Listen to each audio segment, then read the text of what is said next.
Hai semuanya, Assalamualaikum warahmatullahi wabarakatuh. Ketemu lagi sama aku Hanifa. Apa kabar teman-teman? Semoga kalian selalu sehat, baik-baik aja. Kayak biasa, semangat terus ya guys. Dan untuk kalian yang baru pertama kali nonton, selamat datang. Aku upload video baru setiap hari Selasa, Kamis, dan Sabtu jam 8 malam. Jadi stay tune, jangan lupa nonton. Nah teman-teman, siapa dari kalian yang punya masalah bau badan? Apalagi kalau keringetan gitu ya guys. Terus bau badan, gak enak banget, gak pede dong pastinya. Sekarang aku punya solusinya nih teman-teman, yaitu sabun Dosting. Ini bisa bikin kalian bebas dari bau badan guys. Plus bisa memutihkan kulit, menyegarkan, dan pastinya melembabkan kulit juga. Dan gak usah khawatir, ini udah aman banget ya guys, karena sudah dapat izin dari BPOM. Bisa dipakai untuk wajah dan badan kalian. Manfaatnya pun banyak banget, bukan cuma yang tadi aku bilang. Seperti yang kalian lihat di layar nih teman-teman. Pokoknya kalian harus banget coba deh sabun ini. Cara pakainya juga gampang banget. Basahi badan dengan air bersih. Terus gosokkan sabunnya secara merata, diamkan dulu 1-2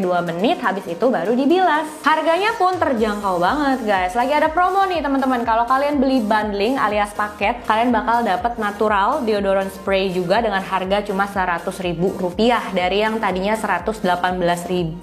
Wah, keren kan? Dan ini deodoran bisa untuk pastinya menghilangkan bau badan plus memutihkan ketiak kalian juga. Nah, tunggu apa lagi kan? Langsung aja deh dicoba. Kalian bisa pesan lewat Shopee. Linknya udah aku taruh di deskripsi. Tinggal diklik aja ya teman-teman. Dan jangan lupa untuk dapat produk original belinya di The Body Looks ya teman-teman. Jangan lupa follow juga IG-nya thebody.looks. Link IG-nya juga udah aku taruh di deskripsi. Jangan lupa dicoba ya guys.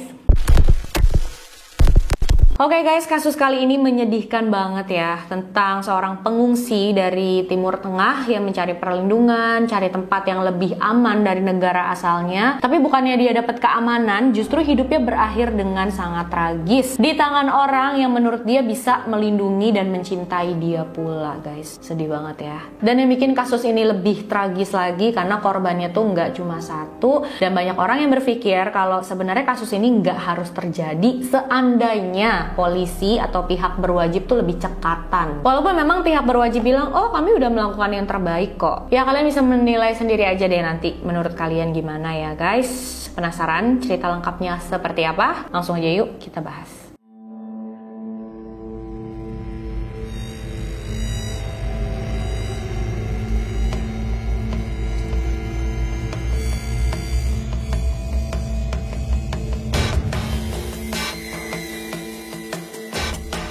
Kalian pasti tahu salah satu negara yang ada di Timur Tengah bernama Suriah, teman-teman. Nah, sejak tahun 2011 di Suriah itu ada konflik dan perang saudara, dan kerusuhan ini membuat Suriah jadi tempat yang sangat berbahaya pastinya, apalagi buat wanita dan anak-anak kan. Dan ini membuat banyak warganya yang terpaksa harus mengungsi ke negara lain yang ada di Eropa. Infonya sih ada sekitar 11 juta penduduk yang pergi mengungsi, teman-teman. Banyak banget ya. Dan salah satu di antaranya adalah seorang wanita cantik yang masih muda bernama Ranim Audeh. Dia sudah punya 1 anak laki-laki, tapi rumah tangganya itu bermasalah dan dia harus berpisah dengan suaminya. Setelah berpisah itu, dia berpikir mungkin ngurusin anak kecil sendirian di negara yang berbahaya kayak gitu pastinya ya berat. Akhirnya dia memilih untuk mengungsi ke Birmingham, Inggris. Kenapa ke sana? Karena memang di sana tuh ibunya tinggal dan beberapa keluarga ibunya juga tinggal di sana selama belasan tahun. Jadi Ranim Audeh ini orang tuanya juga sudah bercerai teman-teman. Setelah berpisah itu, Ranim tetap tinggal di Suriah bersama ayahnya, sedangkan ibunya mengungsi ke Birmingham, Inggris itu. Di Inggris, ibu Ranim yang bernama Kaula, dia sudah menikah lagi dengan seorang pria bernama Muhammad Salim. Dari pernikahan keduanya ini, Kaula punya beberapa anak juga, dan pada saat Ranim datang ke Inggris, walaupun mereka berdua ini udah lama banget nggak ketemu ya teman-teman, tapi namanya ibu dan anak pasti ikatannya tuh nggak pernah berubah, nggak akan pernah hilang. Mereka malah semakin deket, malah kayak pengen menebus gitu waktu-waktu yang mereka lewatkan selama beberapa tahun itu. Ranim Ranim happy banget bisa kumpul lagi sama ibunya, sama keluarganya ya, tantenya, omnya, dan saudara-saudara sambungnya itu. Dia merasa berada di tempat yang tenang, gak ada perang, gak ada kerusuhan, dan sepertinya memang menawarkan banyak kesempatan bagus gitu guys. Jadi memang Ranim datang ke sana bukan cuma untuk mencari perlindungan, bukan cuma untuk cari tempat aman, tapi juga dengan harapan yang besar kalau dia bisa memulai hidup baru yang lebih baik, dia bisa kasih anaknya masa depan yang jauh lebih baik. Ranim ini punya bakat di bidang seni, suaranya bagus banget guys. Makanya dia cita-citanya tuh pengen banget jadi penyanyi. Fokus untuk menggapai cita-citanya, Ranim daftarlah di salah satu universitas yang ada di sana untuk mempelajari bahasa Inggris. Jadi dalam pikirannya ya kalau misalkan dia bisa berkomunikasi dengan baik di sana, pastinya dia bisa dapat pekerjaan yang baik dan dia bisa mencapai cita-citanya itu kan. Tapi yang Ranim nggak tahu, di kampus itu dia akan ketemu dengan seseorang yang bakal merubah seluruh hidupnya. Seorang pria muda asal Afghanistan yang bernama Janbaz Tarin. Janbaz ini juga sama seperti Ranim, dia belajar bahasa Inggris juga di kampus tersebut. Dan seperti Ranim juga, Janbaz itu mengungsi dari Afghanistan ke Inggris untuk punya kehidupan yang lebih baik. Selain kuliah, Janbaz di sana juga bekerja part-time di supermarket milik pamannya guys. Dan kalian tahu nggak sih, ternyata Janbaz itu masuk ke Inggris dengan kebohongan teman-teman. Jadi dia ngakunya umurnya tuh 18 tahun. Makanya dibolehin kan masuk ke Inggris karena dia dianggap sebagai anak di bawah umur yang butuh perlindungan dari zona perang gitu teman-teman. Padahal saat itu umur dia yang sebenarnya adalah 21 tahun.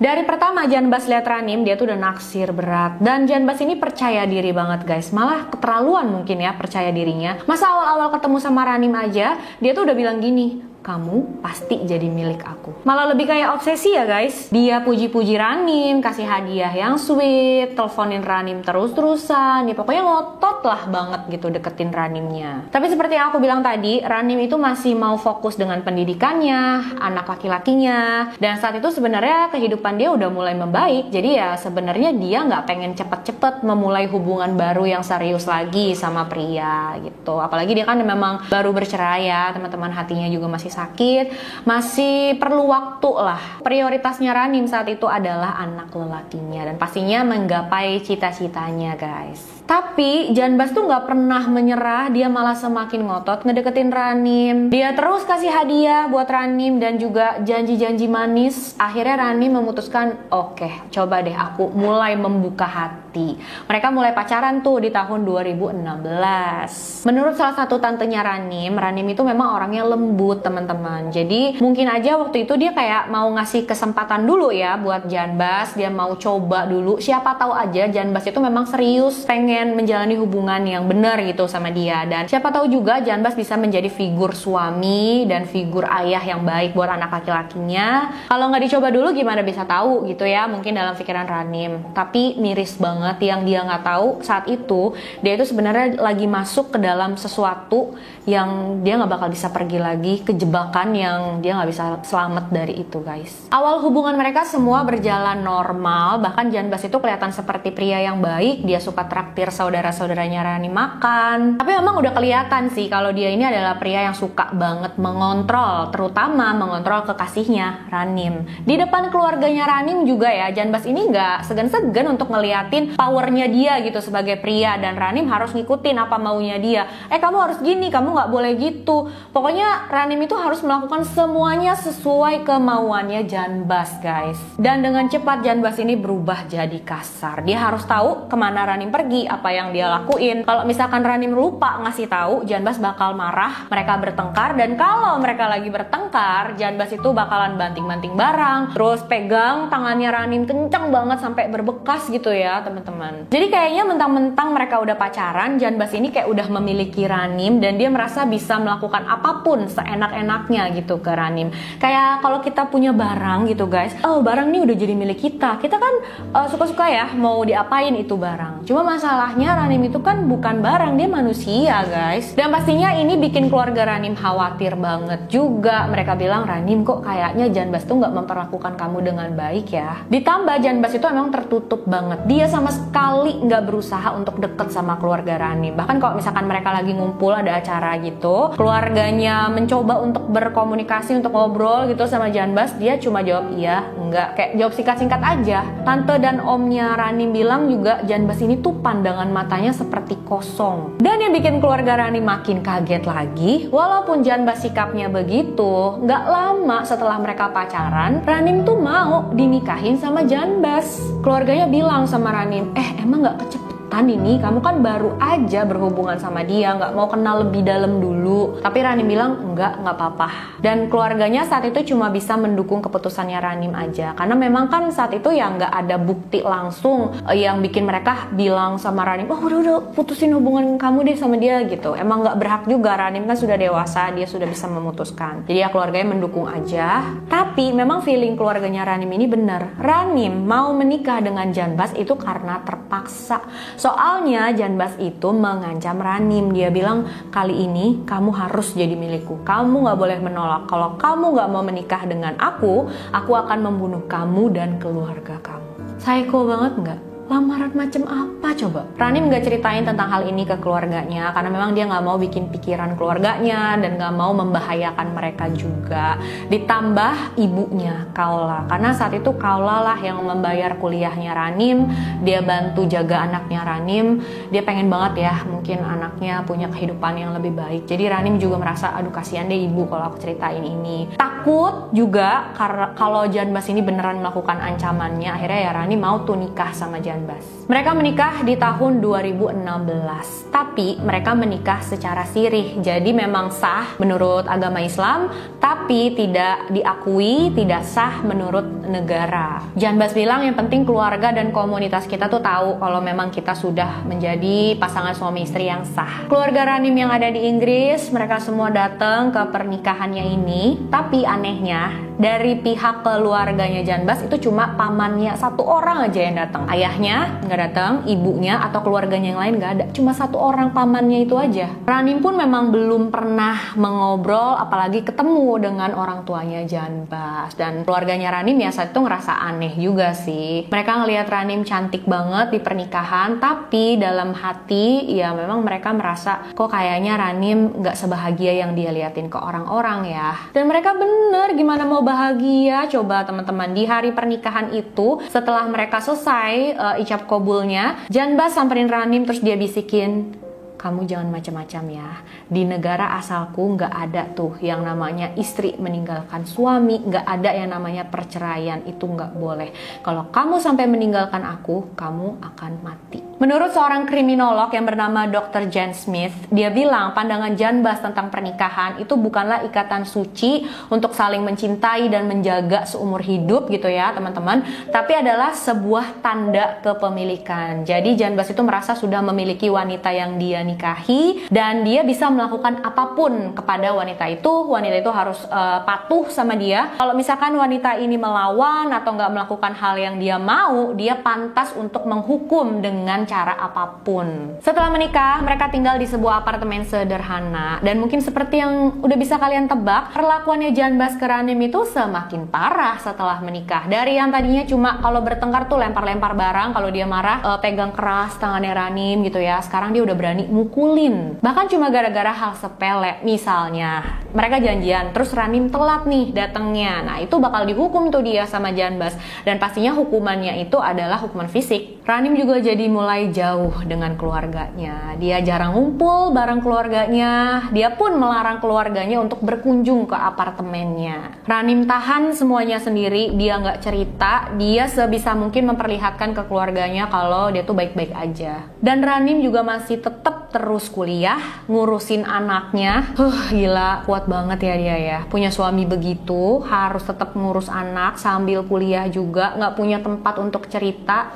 Nggak ngebayangin deh. Mungkin beberapa dari kalian berpikir, kenapa sih rumah tangga kayak gitu kok dipertahanin? Kenapa nggak pergi aja, nggak melawan, nggak action gitu? Tapi menurut salah satu psikolog yang bernama Emma Kenny, dia berpendapat kalau Ranim ini kan berasal dari Suriah, negara yang penuh konflik, yang ada perang di mana-mana. Jadi Ranim ini sudah pernah melihat hal-hal buruk yang kebanyakan orang belum lihat, teman-teman. Terus dia datang ke Inggris dengan anaknya sebagai ibu tunggal. Dia habis bercerai juga. Dan mungkin kalau dalam budaya barat perceraian itu biasa aja ya. Tapi dalam budaya dan komunitasnya Ranim, perceraian itu benar-benar hal yang bisa dibilang memalukan, bisa dibilang aib lah gitu, teman-teman. Makanya selain memang Ranim itu takut kalau Janbas menyakiti dia dan keluarganya, Ranim mempertahankan rumah tangganya juga karena dia merasa, loh gimana, masa sih aku sampai cerai 2 kali, apa kata orang. Ditambah dia juga udah punya anak, jadi dalam pikirannya kalau dia sampai bercerai, hidupnya dia dengan anak itu gimana ke depannya? Apakah mereka bisa bertahan? Ya pokoknya banyaklah pertimbangan yang ada dalam pikirannya Ranim, guys. Dan memang ya, untuk meninggalkan hubungan yang penuh dengan kekerasan itu nggak mudah loh, teman-teman. Butuh perjuangan, butuh keberanian, dan pastinya biasanya memang butuh support gitu dari orang lain. Kayak, udah nggak apa-apa, nanti aku bantu, nanti aku dukung kamu, pokoknya kita hadapin bareng-bareng kayak gitu. Dan saat itu kan Ranim sendirian, dia nggak ngomong sama keluarganya, jadi dia ngerasa nggak punya kekuatan untuk meninggalkan hubungan dengan Janbas itu. Dan parahnya lagi nih guys, setelah 5 bulan mereka menikah, Janbas ngomong ke orang-orang kalau Ranim itu katanya nggak waras, stres gitu sedikit. Parah banget. Dan ini kenapa Janbas ngelakuin hal kayak begini? Supaya Ranim ya nggak keluar rumah, supaya dia di dalam rumah aja dan nggak bikin orang-orang curiga. Tahun 2017 Janbas pulang kampung nih, teman-teman. Dia balik ke Afghanistan. Dia ngomong sama Ranim sih katanya butuh waktu untuk ngurus-ngurus dokumen, untuk ganti paspor juga. Beberapa hari Janbas di Afghanistan, dia nggak pernah kasih kabar nih ke Ranim. Akhirnya Ranim nelfonin dia terus, tapi nggak diangkat-angkat, nggak ada jawaban. Terus akhirnya Ranim nih sama ibunya, Kaula, memutuskan nelfon ayahnya Janbas yang ada di Afghanistan. Tapi pada saat mereka nelfon itu, mereka malah dapat kabar nggak enak dong guys. Jadi ayah Janbas tuh bilang, sebenarnya anakku tuh udah punya istri di sini. Bahkan dia udah punya 3 anak dan sekarang lagi menunggu anak keempatnya lahir. Aduh, parah banget nggak tuh? Jadi ternyata Ranim itu adalah istri keduanya Janbas. Shock dan pastinya sedih banget dong Ranim. Begitu juga ibu dan keluarganya Ranim yang lain, mereka ngerasa dibohongin. Setelah 2 bulan di Afghanistan, Janbas akhirnya balik lagi ke Inggris. Pas Janbas balik itu, Ranim memutuskan untuk langsung tanya nih sama dia. Tapi kan Ranim tahu Janbas tuh orangnya kayak gimana. Pada saat dikonfrontasi sama Ranim, dia takut kalau reaksinya Janbas itu bakal berlaku kasar lah segala macam. Akhirnya dia udah sambil direkam aja deh percakapannya. Nih kalian denger nih teman-teman. It's not easy to find out everything and you want me to smile at you. I'm in the high or So if I actually find out now I'm cheating on you, would you smile at me after 2 minutes? Hayati, I'm not cheating on you. I went to my wife. Yeah. She's my wife. Yeah. Yes, I'm not cheating on you. So you made her pregnant, that's not cheating? No, but she's my wife. Really? Yeah. You think so? Yeah. Going to your wife and making her pregnant, that's actually finished everything. I would just get divorced from you, get separate. So you really need to deal with it. With divorce. Nah, dari rekaman itu kalian bisa dengar kalau Janbas merasa punya istri 2 tuh bukan hal yang besar dan dia sama sekali nggak merasa bersalah udah membohongi dan mengkhianati istrinya. Akhirnya saat itu Ranim kumpulin semua keberaniannya dan dia pergi dari apartemen yang dia tempati bersama Janbas. Dia tinggal lagi sama ibunya. Dan pastinya Janbas nggak tinggal diam, teman-teman. Dia marah banget, dia samperin Ranim ke rumah ibunya sambil teriak-teriak panggil Ranim. Dia tendang pintu rumah ibunya itu juga supaya Ranimnya keluar. Dan dia juga sempat kirimin foto, dan foto itu adalah foto tangannya yang udah luka-luka karena dia mengukir nama Ranim di tangannya. Psycho banget ya. Cuma habis marah-marah itu Janbas baik-baikin Ranim lagi. Dia ngerayu-rayu Ranim. Dia bilang, enggak deh, aku bakal berubah. Aku gak bakal ngelakuin hal yang kayak gitu lagi sama kamu. Dan tanpa diduga Ranim mau balik lagi ke apartemen mereka dan tinggal bareng lagi sama Janbas. Ranim juga saat itu bawa anak lelakinya. Mungkin kalian bingung, aduh kenapa balik lagi? Kenapa masih mau? Cuma kan kita gak tahu ya posisinya Ranim saat itu kayak apa. Mungkin ya memang memang dia sebenarnya pengen banget ninggalin Janbas, cuma dia takut kalau dia bener-bener pergi ninggalin Janbas, ya Janbas tuh bakal menyakiti dia, anaknya, keluarganya. Karena itu juga Ranim nih udah waspada. Jadi kalau misalkan mereka berdua udah mulai bertengkar, dia langsung aktifin tuh rekam suara di handphonenya. Jadi kalau misalkan terjadi sesuatu sama dia, kalau Janbas melakukan sesuatu ke dia, kerekam di handphonenya itu dan ada bukti. I can now call the police for you. I can tell them. I can tell them every single thing. How many times you beat me up? They will take you to jail straight away. I can call them, tell them many things about you, Jan. Yeah. So I'm not doing anything. If there is even a space for you, there is no more. Bahkan tetangga mereka juga sering ya dengar mereka berantem, tangisan suara anaknya Ranim, tangisannya Ranim, teriakannya Ranim, suara barang-barang dibanting. Gila ya, dipukulin habis-habisan di depan anaknya loh. Akhirnya salah satu tetangga ada yang memutuskan merekam suara mereka kalau lagi bertengkar. Pas di rekaman itu ya, ada suara tamparan, pukulan, kayak orang yang dijedotin ke tembok gitu teman-teman. Suara tangisannya Ranim, teriakannya dia. Aduh, pokoknya bener-bener mengerikan banget deh. Gak pernah aku dengar suara teriakan orang kayak gini selain di film ya. Kalau di film kan tapi kita tahu itu cuma acting. Beda pas kita dengerin dan tahu itu kejadian nyata, teman-teman. Makanya merinding sumpah. Aku gak bakal tampilin rekaman suaranya ini dalam video ini ya guys, karena benar-benar parah banget sih. Setelah punya rekaman suara itu, si tetangga akhirnya nelpon polisi dan melaporkan tentang hal ini. Polisi sempat datang ke sana mau menengahi gitu ya, mau turun tangan lah. Tapi saking takutnya Ranim sama Janbas, dia nggak mau mengajukan tuntutan secara resmi untuk suaminya itu. Jadi ya polisi juga nggak bisa berbuat apa-apa. Setelah ini pun Janbas nggak berhenti, dia sampai ambil paspornya Ranim, sertifikat kelahiran anaknya, supaya Ranim gak bisa ninggalin dia. Dia juga masih terus dianiaya sama Janbas, sampai akhirnya salah satu tetangga tuh udah gak kuat banget gitu ya ngedengernya, dan dia bawa pentungan, dia samperin ke apartemennya Janbas dan Ranim, terus dia ngancem si Janbas gitu ya, pergi kamu, jangan lakuin itu sama dia. Sambil dikejar-kejar sama tetangganya itu sambil bawa pentungan, Janbas sampai harus kabur lah gitu teman-teman. Polisi udah dipanggil juga, mereka datang ke sana, tapi lagi-lagi Ranim gak mau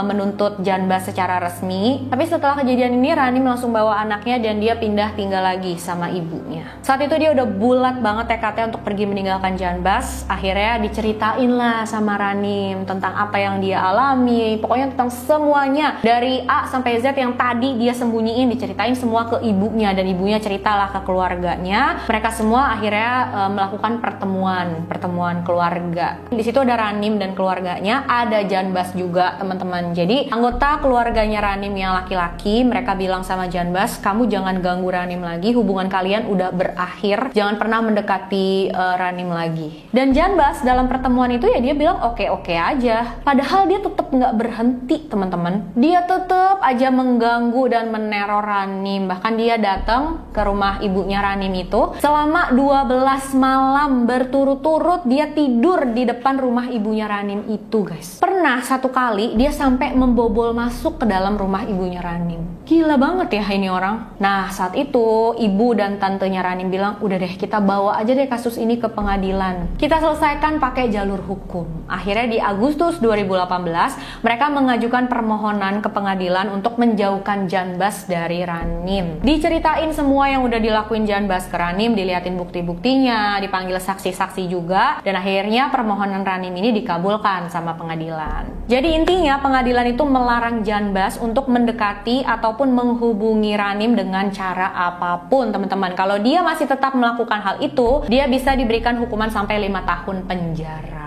Dan untuk pertama kalinya Ranim itu merasa seneng, happy banget dong dia bilang sama keluarganya, aku pengen ngelakuin ini, aku pengen itu. Jadi dia ngerasa ya hidupnya udah mulai aman, tenang, dia bisa menjalani hidup seperti orang normal pada umumnya. Dan dia ngerasa kalau misalkan Janbas sampai deketin aku lagi ya dia bakal ditangkap sama polisi gitu. Tapi yang Ranim nggak tahu, ternyata Janbas itu semakin marah, dia justru semakin murka. Nggak ada dia niatan untuk berhenti sama sekali.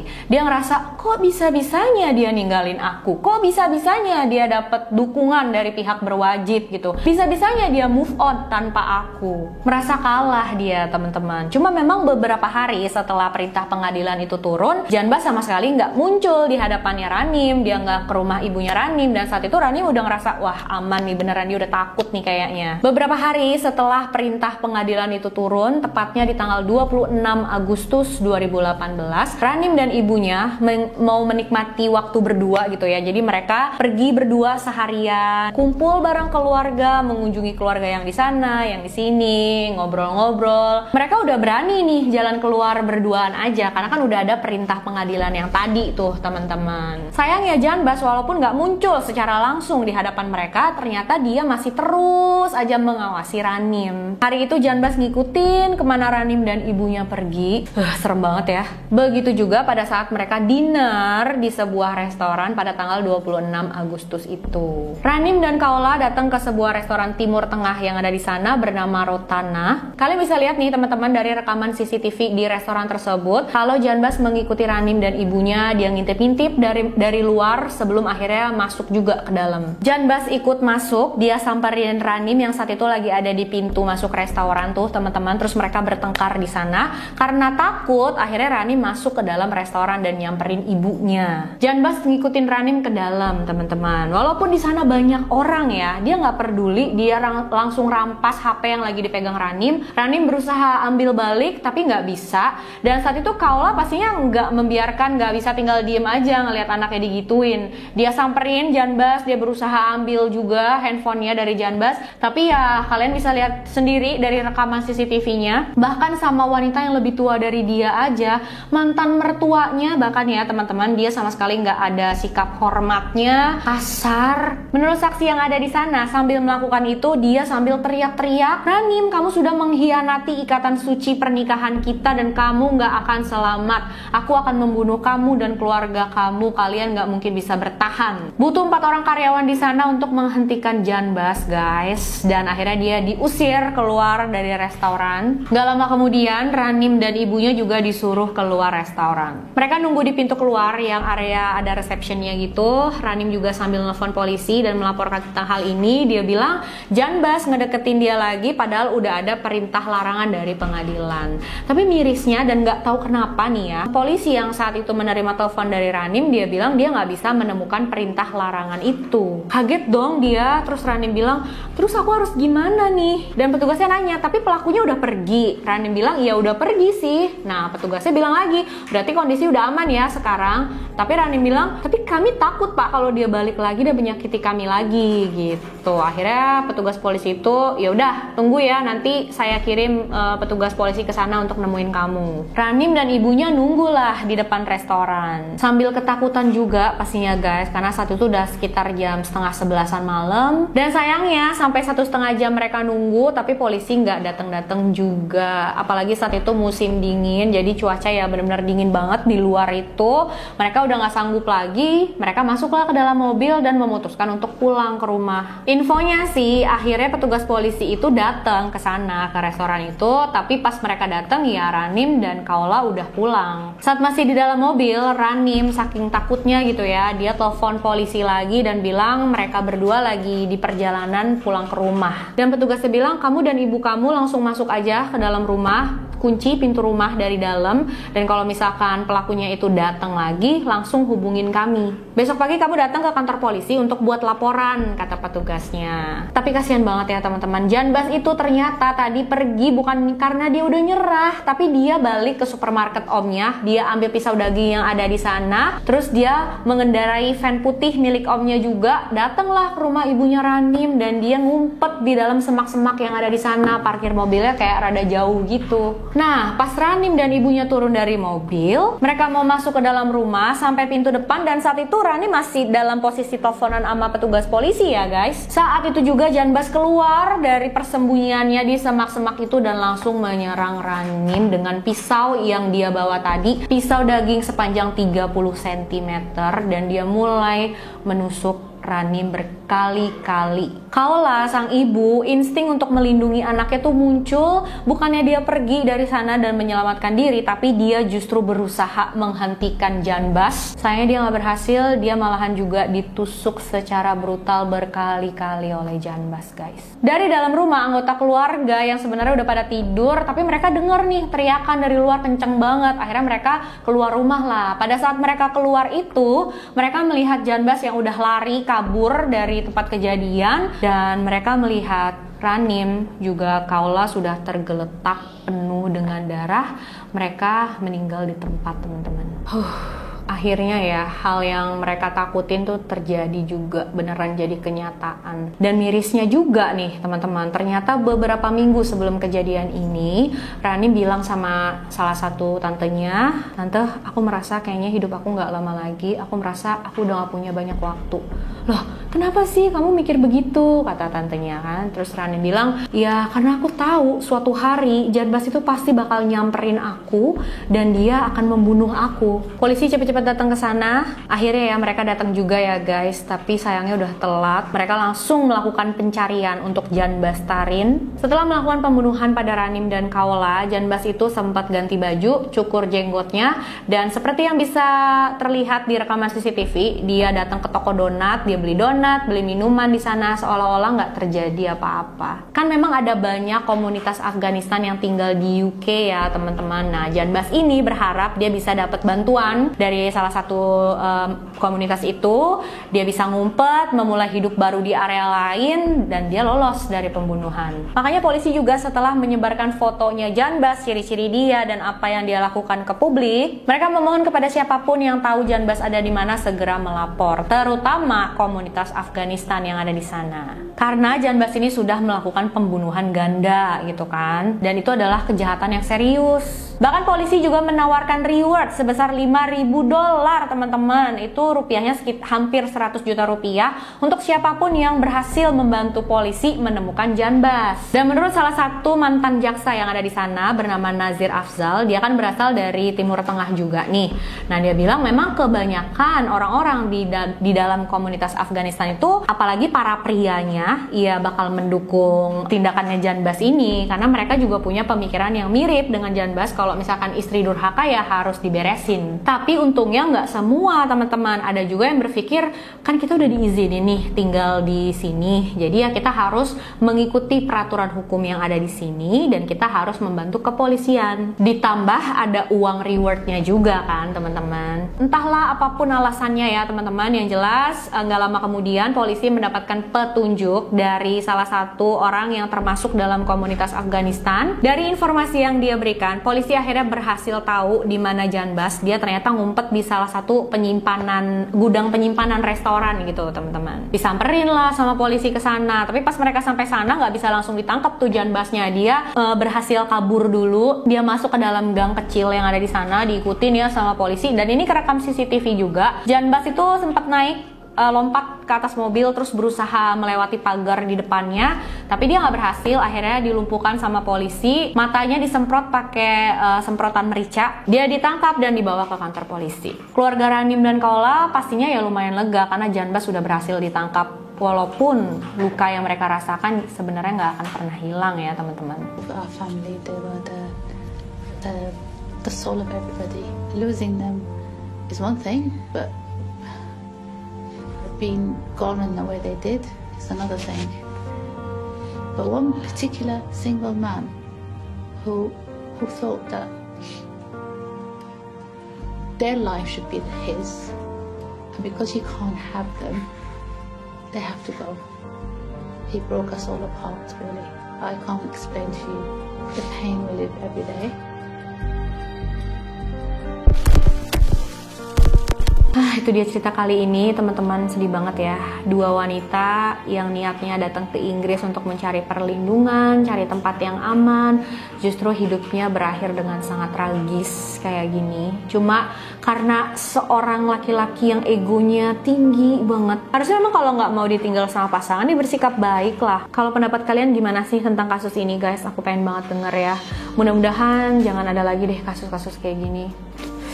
Aduh, serem banget. Makasih udah nonton videonya sampai akhir. Jangan lupa like, subscribe, dan share video ini sebanyak-banyaknya juga, biar aku makin semangat bikin videonya karena makin banyak yang nonton. Dan untuk kalian yang mau request, boleh banget ya. Silahkan kirim DM ke Instagram aku, hanifastory92. Jangan lupa di follow juga ya IG-nya. Makasih guys, sampai jumpa di video selanjutnya. Bye-bye.